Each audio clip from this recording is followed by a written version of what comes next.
welcome to another episode of Boundless Body Radio. I'm your host, Casey Ruff, and today we have another amazing guest to introduce to you now. Amy Berger is a two-time guest here on Boundless Body Radio. She is a certified nutrition specialist and has a master's degree in human nutrition. Over the years, she has written several books, including the Alzheimer's Antidote, which we will be talking about today, and The Stall Slayer. Both books are related to low-carbohydrate diets and their impacts on obesity, mental disorders, and other chronic diseases. Her latest book is called End Your Carbohydrate Confusion, which she wrote with another former guest of our show, Dr. Eric Westman, in 2020. Her website, tuitnutrition.com, is full of amazing resources and articles. She is a veteran of the United States Air Force, and with her company, Tuit Nutrition, helps us to do keto without the crazy. Amy Berger, welcome back to the show. Hey, good to be here. It's so awesome to have you back. We are way less confused about carbohydrates now because of you. We've gotten such great feedback on that episode and such great feedback on your book. We were just so thrilled to have you back to talk about another topic that's near and dear to your heart. Yeah, awesome. That's great. So before we get rolling on this, I figured today we're going to be, talking about the science, and we're going to be talking about, specific mechanisms of the Alzheimer's disease. But I wanted to not really undersell what a terrible disease this is. And so I put out a post on social media earlier this morning and said that I was going to interview you about this topic. And if people had, personal stories, people close to them that had the disease, and, I've kind of been talking with my clients about it this morning, and boy, this is a rough disease. This is not an easy thing for the person going through it and for all of the people around it. And I just wanted to really make sure we understand the human cost of these types of diseases is just so high. And I'm sure you have encountered many, many stories about that. Yeah, I mean, one of the things that really doesn't get enough attention is, when somebody has a severe health problem, it affects everyone in their life. I mean, it affects their family, it affects their loved ones, but Alzheimer's especially, because especially in the later stages, it's so debilitating and so incapacitating that, sometimes the hardest part of Alzheimer's is the caregiving role. It's not that the person affected doesn't obviously have a hard time, but to be the person whose cognition is left intact and you have to care for this person, or you have to watch your mother or your husband or, this dear loved one really kind of disappear from you. They're there in the room with you, but they're not there in the sense that they used to be. And it's, there's a whole industry dedicated to supporting the caregivers because they tend to neglect their own health and their own medical care because they're spending so much, time and effort in the caregiving role. And it's, people are just stretched in so many directions, especially, people of a certain age, they're taking care of their kids and now they're taking care of their parents. So they're just stretched from all sides. And, the financial strain, long-term care, I think even when you have insurance, it's just, there's so much to this besides just a person who is losing their memory. Yeah, that's right. I mean, the most common thing that I heard is it was really hard that, my mom doesn't recognize me anymore. She doesn't recognize me as her daughter anymore. But we also had stories of people getting violent or people getting placed into homes. And we know what's going on in some of those homes right now, crazy. And it's really tragic and sad. And I'm really excited that you were willing to research this and deep dive into this and come on the show today to talk about it. We know that you have a pretty amazing brain. You can, go super deep into topics and really, explode them out, but also explain them in a way that's very simple that a 5-year-old could understand. The rest of us maybe have more average brains, but I think brains in general are pretty special. What are some special components that make the brain so different and interesting and special? Well, there is so much we don't know about it, right? It's kind of like exploring the deepest depths of the ocean. We've barely broken the surface in both regards. The brain is just, I think, structurally unique. I mean, of course, every organ is structurally unique, but the brain just, it's loaded with cholesterol, it's loaded with fats, every myelin sheath, the neurons, there's several different types of cells in your brain, but the neurons are the ones, responsible for transmitting messages back and, between each other, and they have a special shape and they require certain components for their physical structure. And then the brain seems to be unique in that it really has the largest energy demand, in your body. I mean, of course, your muscles need energy, everything needs energy just to even keep you alive. But the brain just is a huge energy sink. I mean, that's not the right word because it makes it sound bad. It makes it sound like it's, hogging up energy from the rest of the body, but that's its job. I mean, depending on the source you cite, the brain uses about 25% of your entire body's energy supply. Wow, that's crazy. One of my favorite things that I learned from the book Go Wild was a point they made where they said, we have made computers that can beat us in chess. And so oftentimes we think of the brain as like you're remembering things or like, you're learning facts or things like that. But we'll never have a robot that can reach out and articulate a chess piece with the grace and ease that a human can. And they made the point that like so much of the brain is about movement coordination. And you think about even like moving that chess piece or opening a door and how complex those movements are. It's a miracle, literally, and all that happens in the brain. Yeah. And I mean, that's motor neurons and physical function, but what about feelings and emotions? I mean, there's so much unexplored. There really is. And it's fascinating the kinds of brain injuries that people can sustain and either recover from, or other parts of the brain, at least to some extent, can kind of pick up the slack and make up for some of those deficits. So it's really, scientists have mapped out certain areas of the brain. So we know, okay, this region is responsible for this particular function and this region does this. And when people have trauma or injuries to some of these regions, other parts of the brain appear to pick up some of those skills. Not always, but the human body is really fascinating. And I just think the brain is probably the most uncharted territory that there is, there's left anyway in the body. That's so interesting. I actually didn't even know that. That's way cool. Okay, so you've already mentioned the brain is made primarily of fats and a lot of cholesterols. Why can't the brain burn fat? I think most people understand that the brain can't actually use fat as energy. Yeah, it's there's a couple of reasons. So some types of fats can't readily cross the blood-brain barrier, or maybe bits and pieces of them have to cross, but they can't cross in full, like in their normal structure. And then the ones that do cross over, some of it has to do with the fact that the brain, it's more important for it to use the fats for those structures than to burn them for energy. If every cell membrane and every synapse, every neuron, all of the myelin sheets, if all of these things need fat, then we need a lot of fat. And we're probably better off putting more of those fats toward those physical structures than to burn them for energy. But the brain does take up some fats, and I think where the misunderstanding is, and I only learned this not that long ago, the neurons don't use fat directly as an energy supply, but other types of cells in the brain will break down the fat, metabolize those fats into ketones, and the neurons use the ketones. So they are using fat, but sort of indirectly. Gotcha. Interesting. So there's all kinds of different mental disorders and diseases. What makes Alzheimer's so, I don't want to use the word special, but what makes it so unique? There's certain things that can happen from a physical trauma, right? Like if you have a traumatic brain injury or even a stroke where there was a disrupted blood supply to the brain, then we know you're going to have, of course you're going to have some type of damage. You're going to have some kind of impairment.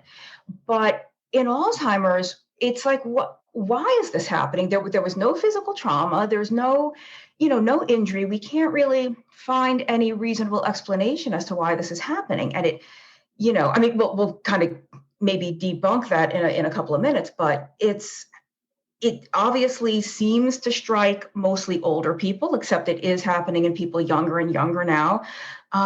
There seems to be a genetic component, and it just is so. I guess one of the other harsh issues with it is that unlike certain psychiatric conditions, like let's say, depression or anxiety, there's no effective medication for Alzheimer's. There are medications. They do almost nothing. At best, they delay the decline, meaning that you still get worse, you just get worse more slowly. These drugs do nothing to stop the progression or let alone to reverse it, to start to turn the tide backward. So that's, this is a personal feeling among people, depending on how you feel, but I've read that Alzheimer's is more feared than cancer because, cancer has such a high mortality rate, but at least we do have some treatments that are effective.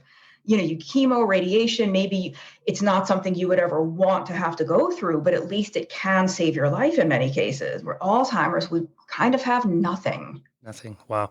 Do we know exactly why people get Alzheimer's at this point? Good question. We have a lot of educated speculation. I don't know if we can say we know for sure why. And there's different. I think Alzheimer's has become a catch-all diagnosis for cognitive impairment that we can't really explain. And we'll maybe get into my thoughts in a little bit, but people need to know that a vitamin B12 deficiency, regardless of anything else in this person's life, regardless of their genetics or their family history, a vitamin B12 deficiency long-term can cause cognitive impairment. Untreated or improperly treated hypothyroidism can cause cognitive impairment. So there's a lot of things that can do this that aren't Alzheimer's. It's dementia or cognitive decline or impairment secondary to a very rational explanation, But Alzheimer's, I don't know if you want to get into this now, but they call it type 3 diabetes or diabetes of the brain. And the reason they call it that is that the primary problem in the brain of somebody with this illness is that the neurons have lost the ability to metabolize glucose, which is normally their main fuel. So if you are no longer able to get fuel, from your primary fuel source, it's almost like these cells are starving to death. So they're shrinking, they're atrophying, and so think of it like an energy crisis or an energy shortage in the brain. And if these cells don't have enough energy, of course they're going to malfunction. And going back to your actual question, what causes it? We don't know for sure what causes that, but that is the primary problem, is that it's a brain energy shortage. Why that happens is like the $1 zillion question at this point. Gotcha. It's interesting you mentioned the type 3 diabetes. With type 2 diabetes, it seems that an excessive amount of carbohydrates over an excessive amount of time drives your insulin levels sky high until they can no longer keep up with the glucose, and then we see that the glucose starts to rise. Is that kind of similar and why they call this type 3 diabetes? Yeah, it's such an important point because I really like the phrase type 3 diabetes because it hammers home right away, like, oh, maybe this is a glucose problem or a blood sugar kind of problem. Except you said the magic word, you said insulin, and chronically, so we probably mentioned this in the previous show I did because of the book with Dr. Westman. It's such a big part of the book. But there's millions of people out there who have a perfectly normal blood glucose. So they're not diagnosed with diabetes, but they have insulin through the roof, like just chronically high insulin all the time. In fact, that's part of why their blood glucose is normal. The insulin is keeping it in check. And it's only when the insulin can no longer keep up, that's when the blood glucose starts to rise and you get diagnosed. But that problem has been going on for years, and it looks more and more like the same thing is happening in Alzheimer's, because you chronically high insulin, regardless of your blood sugar, again, regardless of the genetics or the family history, that chronically high insulin is an independent major risk factor for Alzheimer's. Meaning, if you have no other risk factors, if that's all you have going on, you're at increased risk for this. And it's like we were saying how it's happening in people ever younger. This used to be a disease really exclusive to elderly people, right? And now we have people in their 50s and 60s getting it, who I don't think any of us would consider that elderly. And they can measure this reduction in the brain's use of glucose for fuel is measurable in people as young as their 30s and 40s.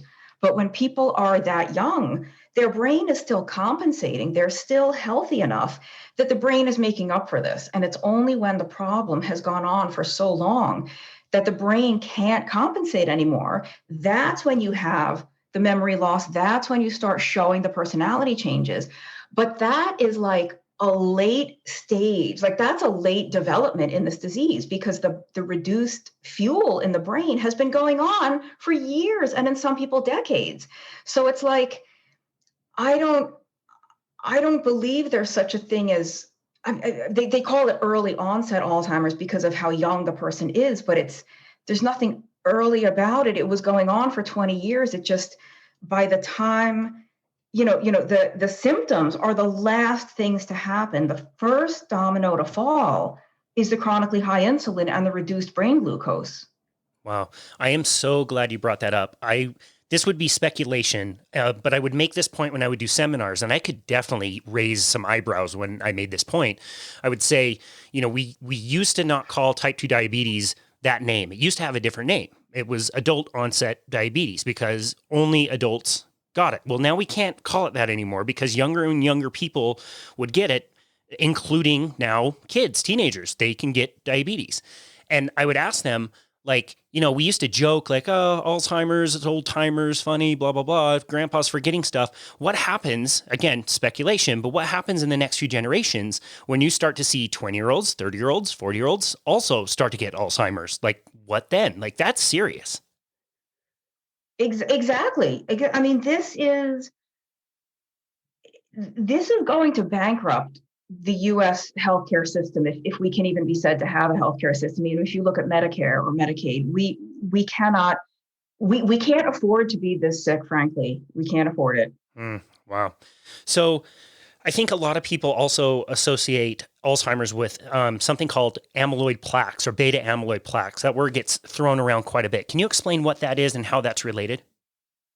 Yeah, so big area of controversy the last several years, but kind of most people in the general public don't know that there's any controversy about it. This is stuff that unfortunately is like debated in research papers and it doesn't make the 6 o'clock news. But if anyone watches that anymore, I don't know, like it doesn't make the Twitter news or the Reddit news, like wherever people get their news now. But for a long time, it's been believed that these amyloid plaques cause Alzheimer's. And these plaques are basically, they come from these proteins that are secreted in the brain. And everybody's brain makes amyloid. Healthy people's brains make amyloid. Everybody makes amyloid. The problem in Alzheimer's is that it's not being cleared away properly. Like normally it gets cleared away, like the little sanitation crew comes by in the brain and sweeps them out. And in Alzheimer's, for some reason, they're just staying there and they're building up. And these amyloid proteins cross-link with each other, forming these infamous plaques. And it is true that these plaques get in the way, literally, like physically block the synapses, which are the connections between neurons. So they kind of jam the works, for lack of a better word. Like it's, I don't want to be crass about it, but I don't know if anyone is old enough to remember that movie Spaceballs, but they jammed the radar with the grape jelly, right? That's so good. Classic. So like think of these amyloid plaques as like gumming up, they're jamming up the neurons. And so then of course the neurons aren't working right, except there are so many problems with what they call the amyloid hypothesis. There's so many problems with looking at this as the cause of the disease. The first is that you can have significant plaque buildup in your brain and not have Alzheimer's. And you can have Alzheimer's and not have significant plaque. The only way they can directly measure the plaque is upon autopsy when they dissect your brain. And so they've found this. They've found plenty of people who die with presumed, Alzheimer's disease, whose brains have very little plaque. And then they will do an autopsy on someone who died very, very elderly, all their cognitive faculties intact, and they did have a lot of plaque. So the plaque either isn't the only thing that's causing this, or it's not required. You can have other things. And then something else that finally more and more researchers are starting to appreciate the importance of this there have been multiple pharmaceutical drugs developed to go after this amyloid, right? Because, okay, if amyloid is causing this disease, let's get rid of the amyloid. Boom, we've just cured Alzheimer's, right? Except every single drug that has done this has been a colossal failure. At least one of them, they had to stop the clinical trial early because the people on the placebo, I should say the people on this drug were doing so much worse than the people on the placebo that it was deemed unethical to continue. Wow. So not only did this drug not help the Alzheimer's, it made it worse. Wow. So why are we continuing to spend millions, if not billions, of research dollars on this completely failed thing? Wow. Yeah, and there's a new school of thought that the amyloid is protective, and it's really, I don't want to go too deep down that rabbit hole, but I'll wade my toe down the rabbit hole. One of the interesting things that amyloid does is it actually reduces the metabolism of glucose in the brain. So you're thinking, oh, well, this is another nail in the coffin for amyloid, because if the problem in Alzheimer's is that you have reduced glucose metabolism, like the cells are starving for glucose as fuel, and the amyloid is part of this problem. Well, yeah, except what if the amyloid is doing a favor to the neurons? Like if your brain is, let's say, quote unquote, damaged from a lifetime of chronically high blood sugar or chronically high insulin and just metabolic dysregulation, the amyloid is doing those neurons a favor by not letting any more glucose through, right? Like, oh my gosh, we're already so damaged and so highly disturbed by a lifetime of biochemical assault. Let's turn off the glucose spigot. Let's secrete some amyloid and not let any more glucose through. Wow.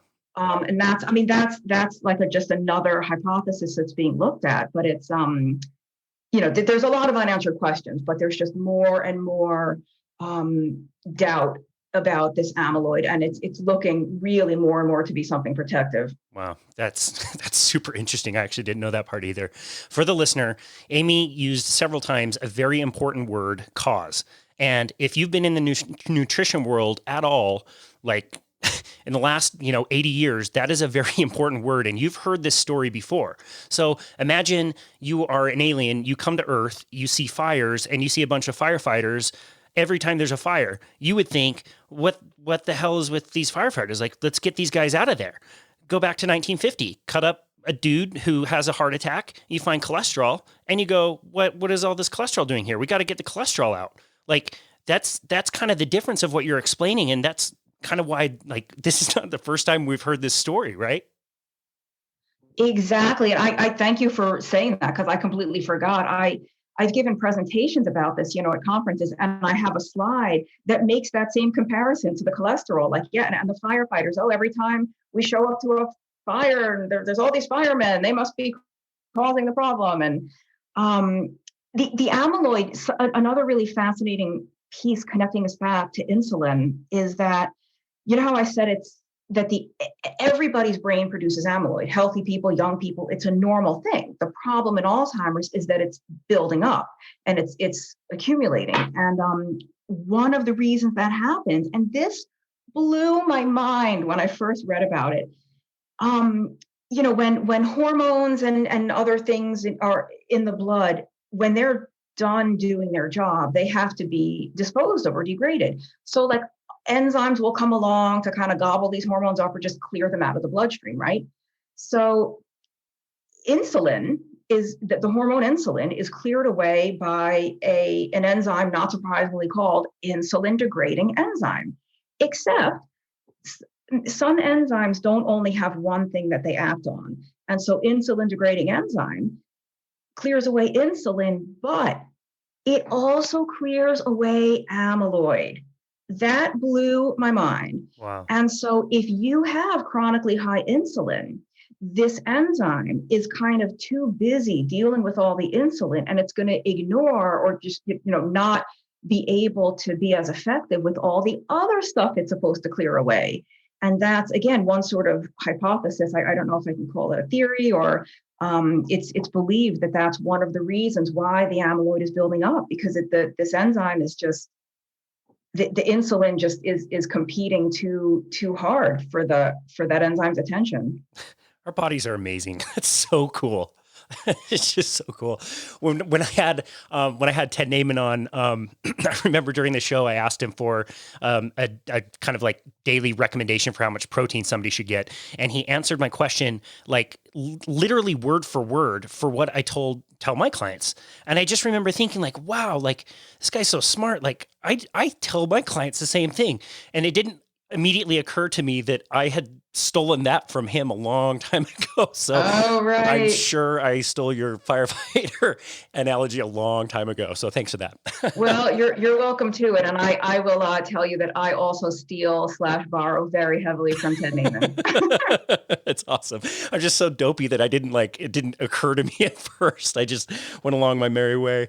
Yeah, the body's just so cool. You mentioned genes also, and I think you're referring to the ApoE4 gene. Is that correct? Yeah. What do we know about ApoE4, and if somebody is, if they have it, if they have two copies, if they're more disposed, if it guarantees that they're going to get Alzheimer's, like how does that play into the picture? Right. So Alzheimer's, so the ApoE4 gene is definitely the strongest known genetic risk factor for this. So, we get two copies of every gene, like one from our mother, one from our father. And if you have one copy of this ApoE4, you're at increased risk for Alzheimer's. And if you have two copies, it's something like a 50 to 90% chance that you will develop Alzheimer's. But something I always tell people is that if you have a 50% chance of getting something, what does that mean? Yeah, exactly. You have a 50% chance of not getting it. So what is it that's triggering that increased susceptibility? Like this gene definitely does make you more susceptible, but just like with the amyloid, how you can have the disease without the amyloid and you can have the amyloid and not have the disease, there's plenty of people that have two copies of ApoE4 that never develop Alzheimer's. And then millions upon millions of people that do have Alzheimer's don't carry even one copy of this gene, let alone two. So this gene does not cause Alzheimer's, because if it did, everybody who had it would have Alzheimer's, and they don't, right? And even if that was the case, something else has to be causing it, because how do we explain the millions of people that don't carry even one copy that do have this disease? And so it's believed that there's three variations of this ApoE gene in humans. There's 2, 3, and 4. And it's believed that the E4 is the oldest one, meaning like it evolved the farthest back in the past, evolutionarily speaking. So it's just the worst match for how we eat and live. Like that gene kind of evolved under an environment, under dietary pressures that were so different than what we have now. And so it's not that the gene doesn't cause Alzheimer's, it's just so susceptible to, for lack of a better word, bad outcomes when it's exposed to an environment that it really isn't suited for. Yeah, I was just thinking like, that's such another good argument to say that lifestyle is a huge factor in this. If that's the case, if this evolved with us, we could look back on our lifestyle, a few thousand years ago, several thousand years ago, and it would be vastly different than what it is today. And that would definitely not show causation, but a strong correlate to show that the way we're eating or living or something we're doing now is not good with this disease, correct? Yeah. So, and I hate to use a gun analogy because in America it's so friggin' gun happy, but there's that saying, genetics loads the gun, but diet and lifestyle pull the trigger. And I really think that this ApoE4 connection to Alzheimer's is one of the strongest, if not the strongest, examples of that. Where, yes, having the E4 gene makes you more susceptible, but it doesn't cause the disease. You have to do something or be exposed to something to trigger that susceptibility to have the disease develop. And I do want to make the point that, we would think, oh my gosh, this gene is so, awful and so many bad things can happen. Why does it still exist? Like, why wasn't it, natural selection? Why wasn't this selected out over the last several thousand years? And just about every genetic issue like this that seems to increase risk for some kind of modern disease or problem also has positive aspects to it, right? Like the classic example is people that have sickle cell anemia, which was kind of endemic to parts of Africa. It's because the special shape of those when you have sickle cell anemia, your red blood cells don't have the same shape as someone without that condition. But the different shape of those red blood cells made it harder for the parasite, or I forget what organism it is, the thing that causes malaria. It had a harder time penetrating those cells, so you had more protection against malaria. So of course, that gene would have persisted throughout the ages. And it's believed that the E4, because E4 is also more susceptible to like heart disease, cardiovascular problems, stroke. But the E4 seems to have a much, much more robust immune function. So back, 10,000 years ago, before we had hospitals and antibiotics, if you had an especially strong immune system, that would have been a great gene to keep passing down. Yeah, I so much agree with that. I think so much of what we learn about in health and medicine is taken way too far out of context. And we did evolve in a certain way with certain things that would protect us. And there's no reason that our body would fight against us if not for us screwing up the system differently than the way it used to be. Like, that makes so much sense. This is starting to kind of come together, and I think people will recognize this, but let's stay with that gun analogy and tell me, what are some of the bullets? What are some of the things that you believe after researching this? You can speculate. You don't need to say causation, however you want to do it. But what are some of the things you think are making this problem worse? Yeah. And I appreciate you being sort of scientifically honest and saying, this is speculation. I wish that I could tell people we knew for absolute certain what was causing things or what would prevent it or potentially prevent it. We don't know. This is just, educated inferring based on mechanisms and based on what seems to be happening. So to the extent that this is driven in part, at least, by chronically high insulin, then moving in that direction of having metabolic syndrome is going to increase risk. And there's that metabolic syndrome basically is a fancy way of saying chronically high insulin. It's just that's the heart of metabolic syndrome is high insulin. And the connection between these two things, between cognitive impairment and metabolic syndrome, are so strong now that scientists have actually coined the phrase metabolic cognitive syndrome. You can find that on PubMed, look for it online. Like, I didn't make that up. Metabolic cognitive syndrome. So anything you can do to not have metabolic syndrome. So, with the bullets, I would say eating. There's a lot of debate as to what even causes type 2 diabetes or metabolic syndrome, but eating in a way that's causing those things. So just overeating anything. If we're going to go from what Ted Naiman says, it's just being over fat, right? Eating too much of anything to the point where there's fat building up in your liver and pancreas because it has nowhere else to go. I think that comes from overdoing carbs more than from overdoing fat, but certainly those are the things that are much, much newer to the human diet, is these refined sugars and grains. Juice where you're drinking the sugar equivalent of like 10 mangoes in a glass, and you can drink it in 45 seconds. And it's, more sugar than you ever would have gotten from eating one or two pieces of fruit in a sitting. I mentioned earlier the B12 deficiency, which is, I think, very underdiagnosed. I think even in omnivores, so true vitamin B12 is only in animal foods.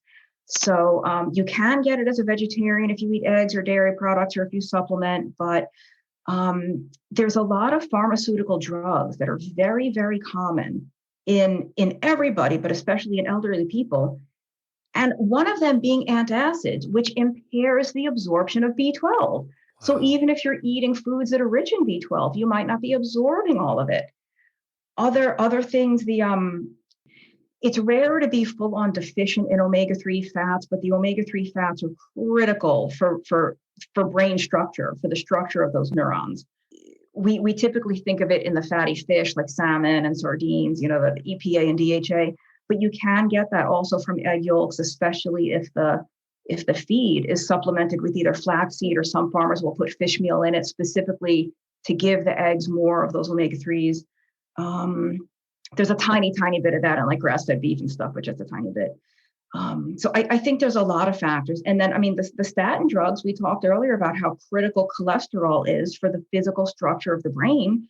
And if you're taking a drug deliberately intended to reduce your body's synthesis of cholesterol, that might be a problem. And I'm not even like trying to badmouth these drugs, but on the US FDA's own website, they have warnings where recognized side effects of statin drugs are memory loss, temporary cognitive impairment, confusion. And they say that these are temporary and they go away when patients stop taking the statin. But how often are patients advised to stop the statin? Wow. I've heard you answer this question before, and your answer has always been like, we don't know everything, but that doesn't mean we know nothing. And it just seems like every single day, more and more evidence mounts. There's more anecdote. There's more, studies. Maybe they're not exactly the perfect study that we need, but it's piling up all of this evidence. I mean, I remember a few years ago when I heard about a doctor, I believe it was Dr. Newport, who her husband had an early onset dementia. I think he was like 51 or something. And she started to learn about ketones as an alternate fuel for the brain. And boy, it's such a cool story about coconut oil and the clock test. Can you tell us a little bit about that and what happened? Yeah. So out of all the negative stuff that we've been talking about and all the sort of doom and gloom, the bright side and the single most encouraging and heartening thing about this whole situation is that in Alzheimer's, or even the precursor, which is called mild cognitive impairment, or MCI, even though those cells are not using glucose properly and then they can't get fuel from glucose, they do take up and use ketones. And so there's a rationale for trying a ketogenic diet or MCT oil or these new exogenous ketones for people that need brain fuel. And so the real short part of it is, Mary Newport is a physician, and she's a neonatologist, which means she works with like newborn babies and especially preemies. And she knew from that work, because I guess because of the underdeveloped babies, they need all the ketones they can get, and so she knew that MCT oil and coconut oil had these special fats that were good for the baby's brains. And she thought, well, maybe I have nothing to lose. I'll try it for my husband. And she started by putting coconut oil on his oatmeal. Like, I kid you not, he wasn't on a low carb diet or a keto diet. She just was like, let me see what happens. And she noticed not a big change, but enough of a small change that it was like, oh, maybe there's something here. Let me keep going. And so she kept increasing the amount and then switched over to MCT oil. And then eventually she, teamed up with a bunch of other researchers, and they did a really fascinating paper with him on the ketone ester. And he, unfortunately, he did lose his battle. He's no longer with us, but in the last several months of his life, when he was taking this ester, his quality of life, his cognitive function, his personality was dramatically improved, and so was hers as the caregiver. So, and there's, we can speculate maybe if they had started sooner, it would have been, he could have lived longer with a better quality of life, or, if it had been started earlier. And they also, I remember reading the study, the ketone ester has come a long way in the last couple of years. It was pretty unpalatable at first. It was really, really hard to take. It was really gross tasting. And so to get him to be able to take it, they put it in soda, and not sugar-free soda, not diet soda. So who's to say what might have happened if they had combined that with the ketogenic diet? But the fact is, that's only one study. We have like more and more studies building up all the time of people either on keto diets or using MCT formulas or exogenous ketones, where I wish I could say 100% of them show improvement. They don't. Not everybody shows improvement, but some people do. And I mean, the fact it shouldn't, I like to tell people it shouldn't surprise us that not everybody gets better or that not everyone has improved cognition. What should shock the hell out of us is that anyone does, right? We should be all over this. We should be throwing money and research time and effort and dollars and students at this all the time, right? Yeah, I 100% agree. You're right. Like if anybody gets better, why are we not trying this more, doing this more? We're going to link to that study in the notes because for the listener, like you have to see this. The clock test is like the standard test for mental cognition, one of the tests they use. And this, you tell a person to draw a clock, and the first clock they drew on day 0 is a mess. I mean, No. pretty poor mental state is very clear. But by day, I don't know, it was like day 35 or day 40 or something, it looks like a clock. Like it looks like a reasonable, good clock. Like that's crazy impressive. I mean, you just posted a study I was finally able to dive into today where they took 2 groups of people. They put them, one group, it was blinded and randomized. So you didn't know which group you were in. And they took one group of people, and for 12 weeks, they were doing a ketogenic diet, and the other group was doing a standard low-fat type diet. They did a 10-week washout period and then reversed it. So they flipped everybody, and they definitely noticed there was improvement in cognition. There was improvement in the quality of life. Like, why are more people not talking about this? This is, and you're right, like this, it's so simple. You're talking about, Dr. Newport putting some coconut oil in oatmeal. This isn't a crazy change or weird medications or crazy lifestyle interventions. This is like, just go eat really delicious, fatty protein food. Like it's not that hard. Yeah. And I will say, I think in the studies where not everybody shows an improvement, it does tend to be the people who are that ApoE4 who don't show the improvement. But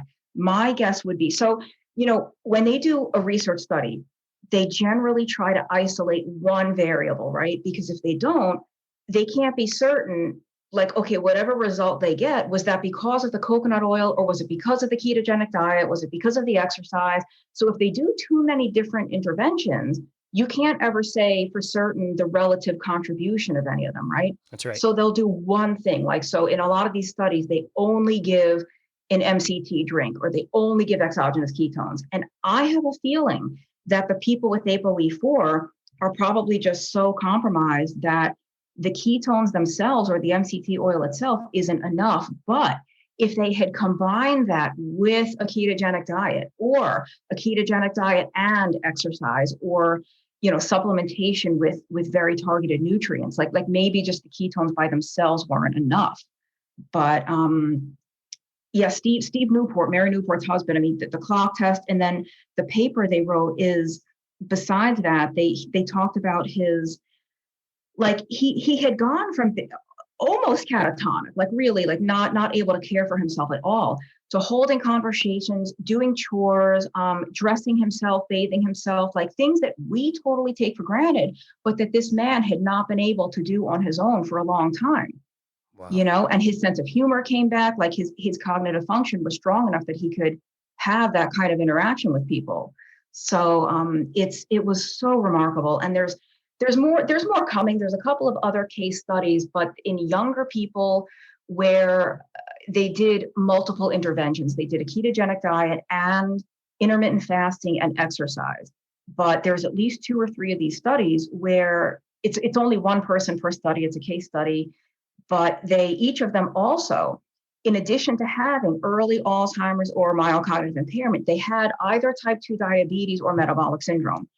And one of them was a 10-week study. I think maybe one was 12 weeks. It wasn't really that long. And they give you all these assessments at the beginning and then again at the end. And not only did these people have massive improvements in all the metabolic markers like hemoglobin A1C, fasting insulin, triglycerides, they all lost weight, the waist circumference, everything gets better.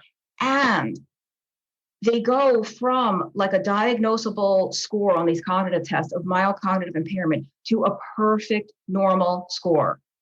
And it's like, you fix the metabolic syndrome and you fix metabolic cognitive syndrome. Wow.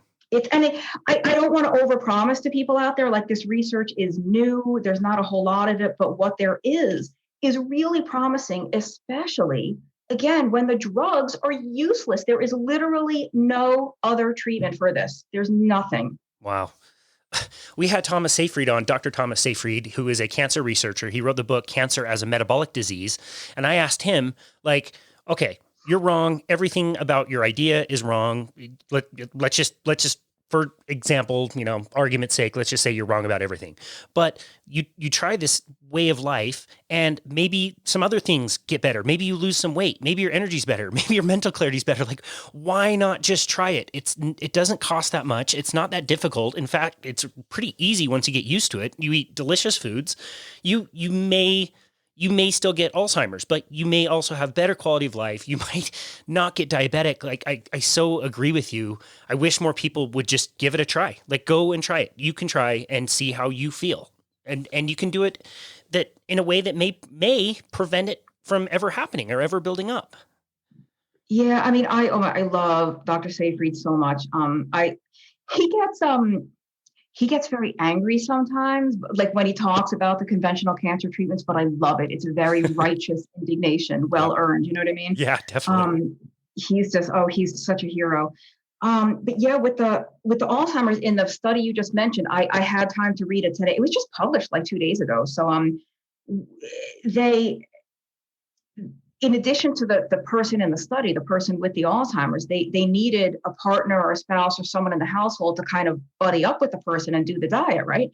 And the researcher said that at the conclusion of the study, 50% of those people, 50% of the caregivers wanted to continue on keto. The people that didn't even have Alzheimer's, probably because they, like you said, they might have lost weight. They might have had better blood sugar, mental clarity, acid reflux gone, like all the other things that we know low carb and keto are so good for, that even the people without Alzheimer's were like, hey, I'd like to keep doing this. Wow. That's like the prosecutor in the Tim Noakes trial.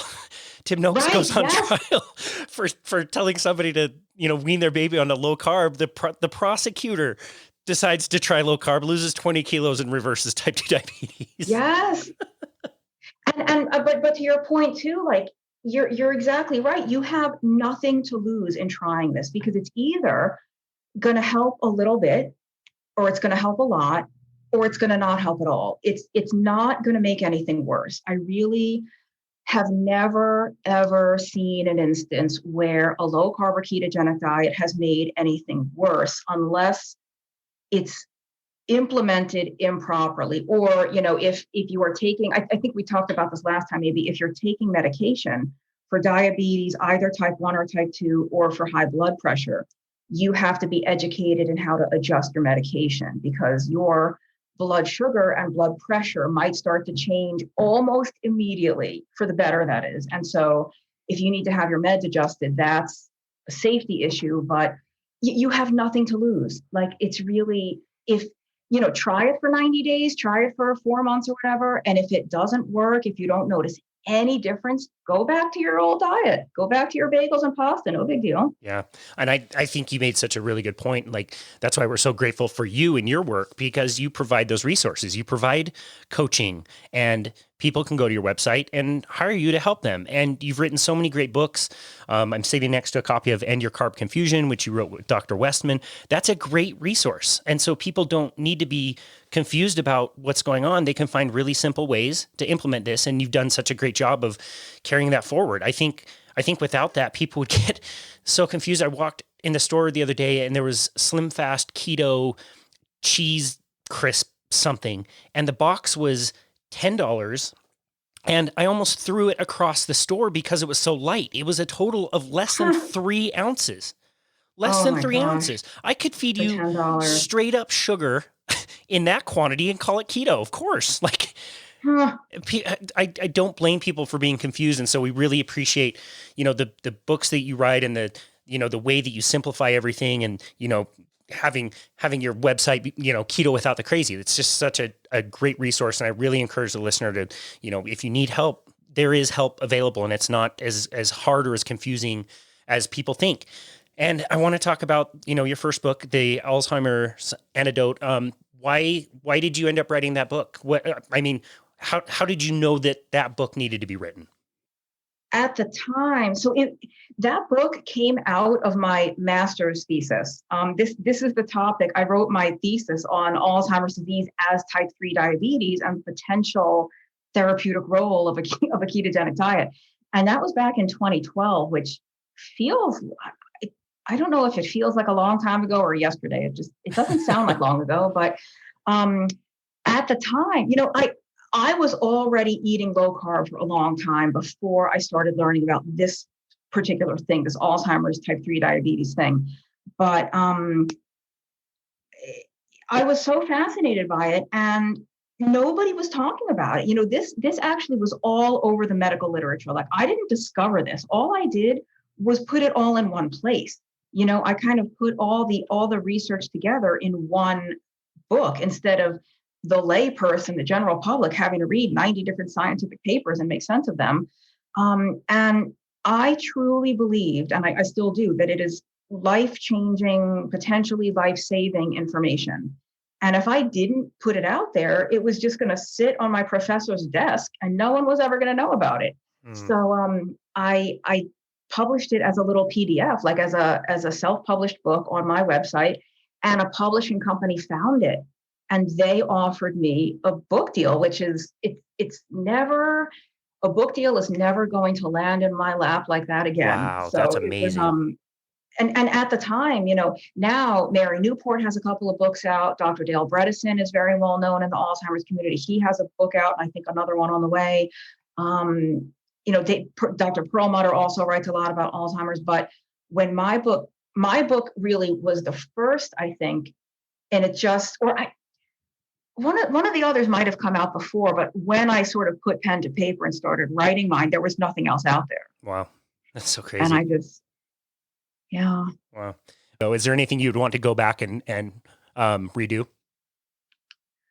Honestly, not really. And I don't mean to make myself sound like I was right about everything. If anything, the argument that I make, the case that I make in that book has only gotten stronger over the years because more and more and more research has come out showing, linking chronically high blood sugar and chronically high insulin to increased risk for Alzheimer's. And also, so many papers, probably in the double digits, have come out on ketones and ketogenic diets for this, even since I wrote the book. So if anything, I would just update it with all the new references, but I probably would.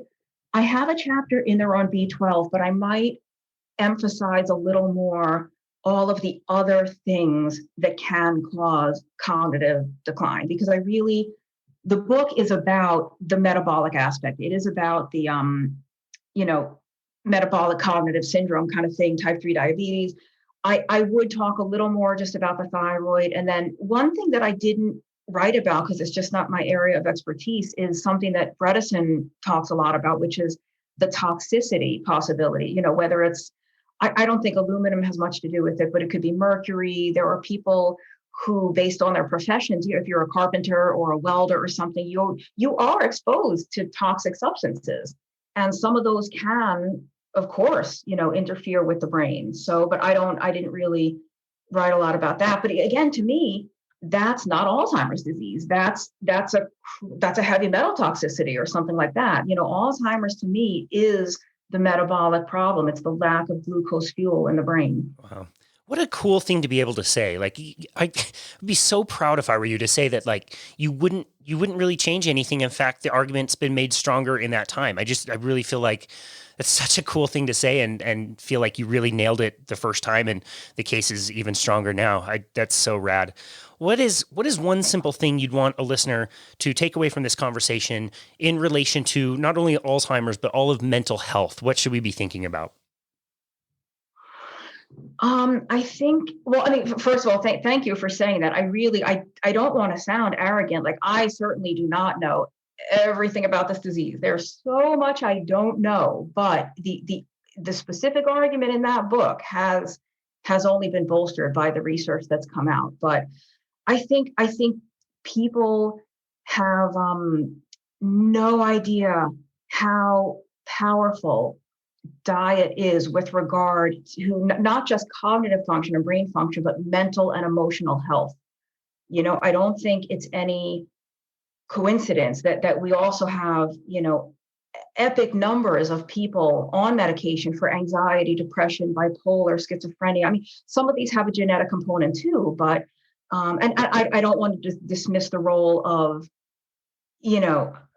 just kind of the stress of modern life and kind of being indoors all the time in front of screens, and not even from lack of exercise, but just lack of sunlight, lack of personal enrichment. Our lives are kind of smaller. Like I guess I'm saying there's a lot of things besides diet that contribute to mental health problems, but I think it's so underappreciated, the role of adequate B12, adequate choline, omega-3, iron, so many subclinical deficiencies in nutrients can cause problems. Like for example, you don't have to be full on anemic to be low in iron, and low in iron can cause fatigue, it can cause depression.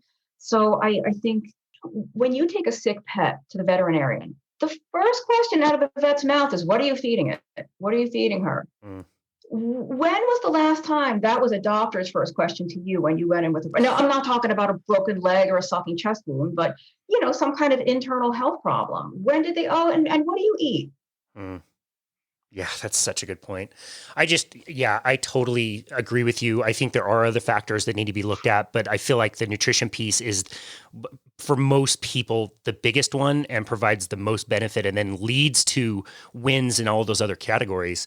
I mean, you and I personally, all of our, loved ones and people, like our clients, like how many people increased their mental clarity and their mood is better and they are happier and more generous and they deal with stress better. I think there's so much to gain and nothing to lose to just try it. It's like you said, you can always go back if you want, but I would be willing to bet that if you nail it, you will never want to go back. It's just such a better way to live.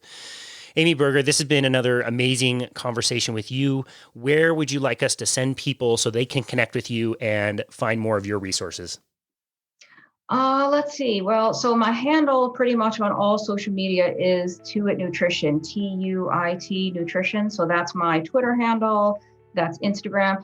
I'm getting a lesson from a friend tomorrow on how to use Instagram properly, because if you go to my Instagram page, it's kind of a joke, but I'm going to learn.